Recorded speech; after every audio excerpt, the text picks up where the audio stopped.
Wonderland time. I'm about to expose something, actually a lot of things, that not many people are aware about. And it just so happened and clicked to me the other night, and I started reaching out to a bunch of people. And this is a video you're gonna wanna watch from start to finish. Because Wonderland might have just been a decoy for the bigger picture or the developers behind the protocol. Now, I'm not saying that nobody is smart. I think Sesta is very smart on the way this was constructed. But you're going to want to watch this because this is so intriguing. So we already know that the liquidity was moved from the time token in Wonderland over to wrapped memo. So this happened, again, this happened a while ago. All the liquidity was moved over to wrapped memo. Now, okay. Now, in order to understand why this might be one of the most elaborate schemes, I will call it, is first we have to understand a few things. How bonds work, and how the protocol, the DAO, works, and most importantly, how the actual abracadabra ecosystem works. Because again, abracadabra is the MIM token essentially, and SPELL, and a few other tokens. And it essentially makes up MIM, which is a pegged stablecoin. So think of USDT, USDC, it's pegged to the dollar. It's not backed by, it's pegged to the dollar. So that's going to be very important, okay? So the way a DAO makes money is by bonding, and all these bonds go to the treasury. And the other way is they own the liquidity, meaning that when you buy or sell the token on the open market, in this case, it would be on SushiSwap, the fee that is incurred goes to the DAO's treasury. That's their profit. Now, bonding is the most profitable thing that a DAO can actually offer. Now, why is that?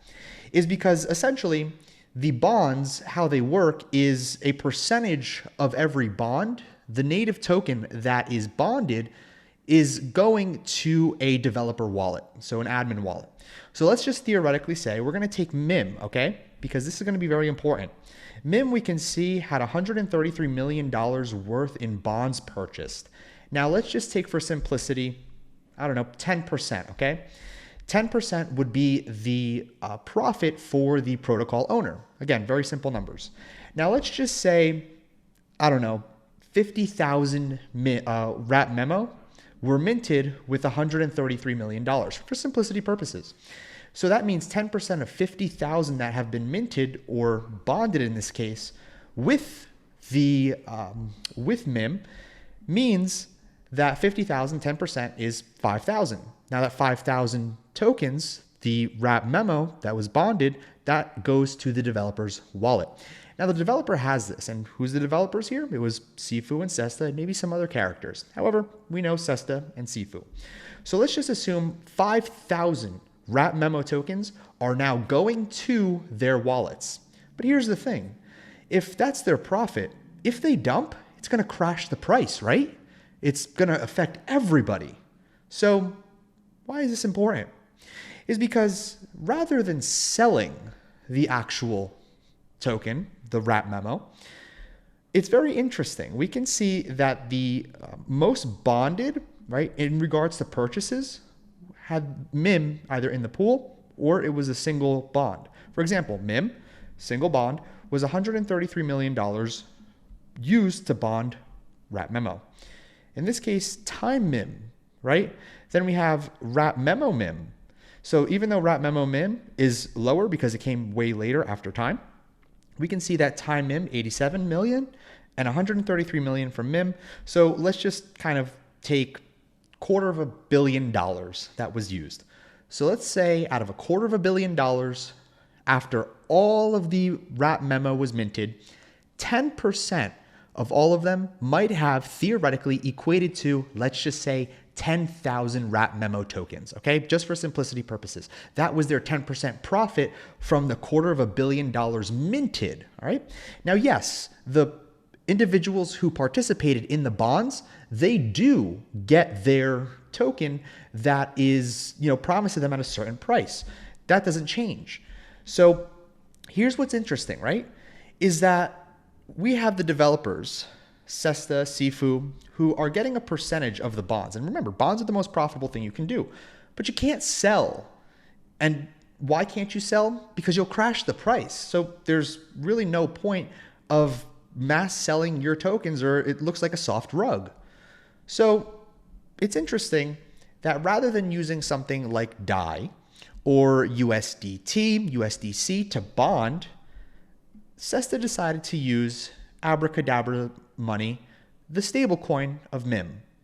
Now, what's also really interesting, and you have to understand this, is that if you went to the borrow section, you were able to borrow against your wrapped memo, essentially on-chain derivatives. What that means is you would be able to lend abracadabra money your asset, and the asset would be wrapped memo, and they would give you MIM back, because you can see MIM's left to borrow.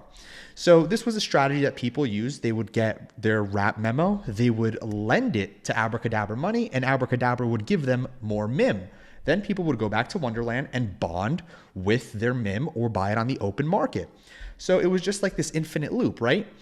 Now, here's where things get interesting.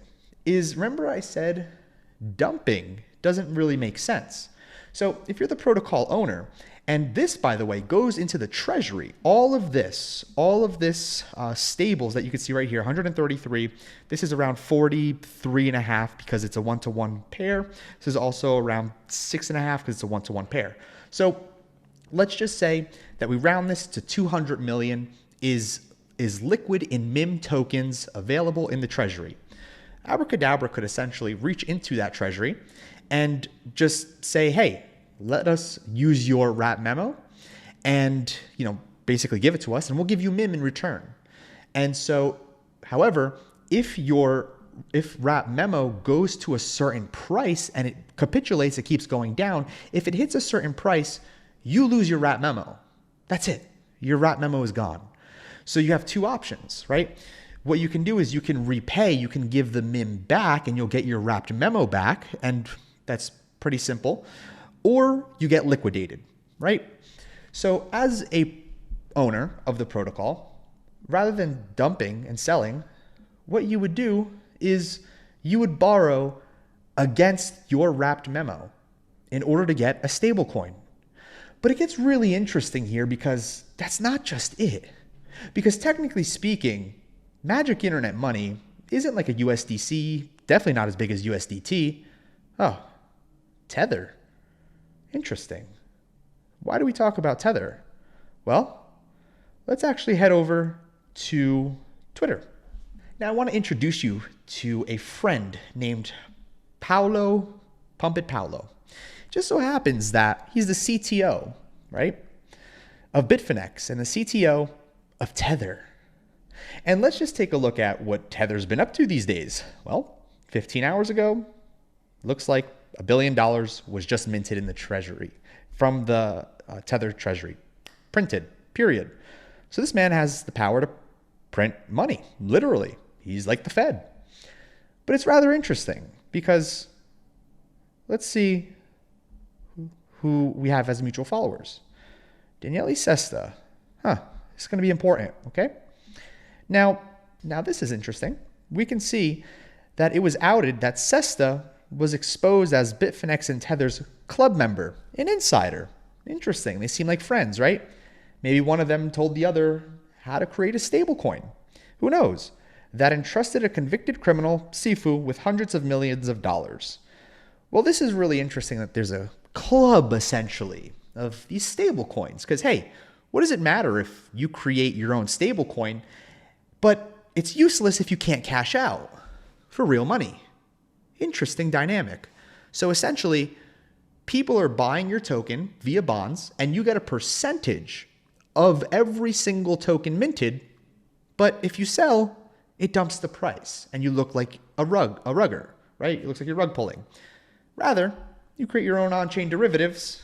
You use those profits that you get from other people minting to take a loan out and borrow your own stablecoin. But again, isn't it useless if you can't use MIM to cash out anywhere? Pretty interesting that you asked that, because let's dive into a few different things. So in order to get what I'm about to show you, just understand that there's inside of Abracadabra on-chain derivatives, there's the SPELL token, there's a lot of different things happening. Essentially, a SPELL token is a basket of assets that is used almost as collateral to back the entire protocol. People can go ahead and utilize it in order to gain certain fees, just oversimplifying it, okay? So it's interesting because the SPELL token, all right down here, we can see is available on major exchanges: Binance, FTX, Coinbase, Gate, Binance. It's everywhere. But it's not magic internet money. It's not a stable coin. It's not pegged to the dollar. However, it does help magic internet money. Now, let's actually talk about MIM for a second. And oh, by the way, remember our friend Paolo? Remember Sesta? Remember how they're, like club members, how Sesta's a club member? Well, I find something really interesting, right? Let's actually head over to magic internet money. Now, if you want to liquidate a stablecoin, let's just say magic internet money, you can't send it to Coinbase. They don't know what it is. It's not in their system. Binance wants nothing to do with it. But hey, what does it look like to you? Who here is the source that accepts MIM, that lets you exchange it for Bitcoin, for USD, for UST, US dollars? Are you seeing what I'm trying to say here? Is when you bonded in Wonderland, it gave a percentage to the developers, Sesta Sifu. They went ahead and with the bond money, the magic internet money that was used, what essentially happened here is they got their percentage from you bonding. They went and took out a bunch of loans essentially against their wrap memo that they got from you bonding. And the whole thing would collapse if, there was massive liquidations. So we can see right here, this was a horrible day. This was just cascading liquidations that just kept on going and going and going.